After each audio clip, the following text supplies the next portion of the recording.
తెలంగాణ రాజకీయాల్లో కీలక పరిణామాలు చోటు చేసుకుంటున్నాయి. బీఆర్ఎస్ నుంచి కాంగ్రెస్ లో చేరిన ఎమ్మెల్యే అంశంపై హైకోర్టు తీర్పు వెల్లడించింది. బీఆర్ఎస్ తరపున గెలిచి కాంగ్రెస్ పార్టీలో చేరిన కడియం శ్రీహరి, దానం నాగేందర్, తెల్లం వెంకట్రావుపై అనర్హత వేటు వేయాలంటూ బీఆర్ఎస్ ఎమ్మెల్యేలు పాడి కౌశిక్ రెడ్డి, కేపీ వివేకానందలు ఏప్రిల్ 24న పిటిషన్ దాఖలు చేశారు. దీనిపై ఇరుపక్షాల వాదనలు గత నెల 7న పూర్తయ్యాయి. అయితే దానం నాగేందర్ పై అనర్హత వేటు వేయాలంటూ బీజేపీ శాసనసభాపక్ష నేత మహేశ్వర్ రెడ్డి మరొకరు పిటిషన్ దాఖలు చేశారు.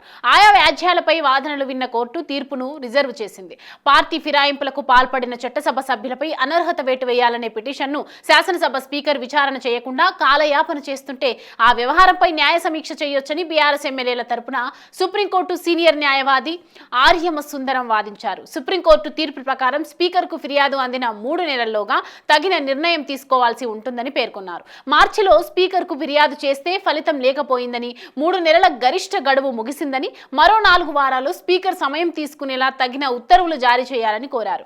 పార్టీ ఫిరాయించిన దానం నాగేందర్ కాంగ్రెస్ పార్టీ అభ్యర్థిగా సికింద్రాబాద్ లోక్సభ స్థానం నుంచి పోటీ చేయడాన్ని తీవ్రంగా పరిగణించాలని న్యాయస్థానాన్ని కోరారు. ఈ పిటిషన్లపై హైకోర్టులో తాజాగా విచారణ జరగగా తీర్పును వెలువరించింది. అసెంబ్లీ కార్యదర్శికి ఆదేశాలిచ్చింది. అనర్హత పిటిషన్లను అసెంబ్లీ స్పీకర్ ముందుంచాలని స్పష్టం చేసింది. హైకోర్టు ఆదేశాల మేరకు ప్రస్తుతం అసెంబ్లీ కార్యదర్శి వద్ద పెండింగ్ లో ఉన్న అనర్హత పిటిషన్లను స్పీకర్ వద్ద తక్షణమే ఉంచాల్సి ఉంటుంది.